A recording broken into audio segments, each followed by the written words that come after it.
अस्सलाम वालेकुम दोस्तों, पापनगर जी न्यू अपडेट्स सां गॾु हाज़िर थी चुका आहियूं दोस्तों। त नेक्स्ट एपिसोड जी धमाकेदार अपडेट तव्हांखे ॾींदासीं। हिन खां पहिरीं असांजे चैनल ते न्यू आहे त सब्सक्राइब करे हाल ते क्लिक कंदा दोस्तों। त हलंदो पंहिंजी अपडेट जी तरफ़। जी दोस्तों, नेक्स्ट एपिसोड में तव्हां ॾिसंदो त बालाज खान ऐं राबेल हिक ॿिए सां मिठियूं मिठियूं ॻाल्हियूं कंदा दोस्तों। त उहो जेको आहे त हक़ीक़त न हूंदी दोस्तों, हुन सां हक़ीक़त जो को बि तालुक़ु न हूंदो। सिर्फ़ु ऐं सिर्फ़ु उहो ख़्याल जी हद ताईं जेको आहे त महदूद हूंदी हुई हक़ीक़त दोस्तों। जेको आहे त बालाज खान जेको पंहिंजी सोच सां सोचींदो त राबेल मूंसां राज़ी थी वई आहे, अहिड़े हिसाब सां उहो हिक ॿिए सां ॻाल्हियूं कंदा मिठियूं मिठियूं। इन को बि हक़ीक़त सां दोस्तों तालुक़ु न हूंदो।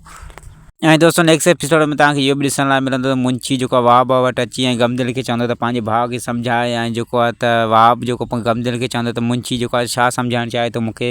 तंहिं ते गमदिल कुझु बि न ॻाल्हाईंदो दोस्तों, पर हुनखे जेको मुंशी आहे त उहो सभु कुझु खोले ॿुधाईंदो। त जेका राबेल आहे त उहा बालाज खान जी आहे ऐं बालाज खान खां सवाइ ॿियो कंहिंजी बि थी नथी सघे। त इनजे करे पंहिंजे भाउ गमदिल खे सम्झाए त उहो हुन सां शादी न करे। ऐं वाह जे साम्हूं उहा ॻाल्हि अची वेंदी दोस्तों। त जेको आहे त बालाज खान हुन ते आशिक़ आहे त असां हुन में हथु न आहे विझणो राबेल में दोस्तों। उमेद आहे त हीअ वीडियो पसंदि आई हूंदी। वीडियो पसंदि आहे त लाइक सब्सक्राइब शेयर ज़रूरु कंदा। वरी मिलंदासीं नेक्स्ट वीडियो सां गॾु। ख़ुदा हाफ़िज़।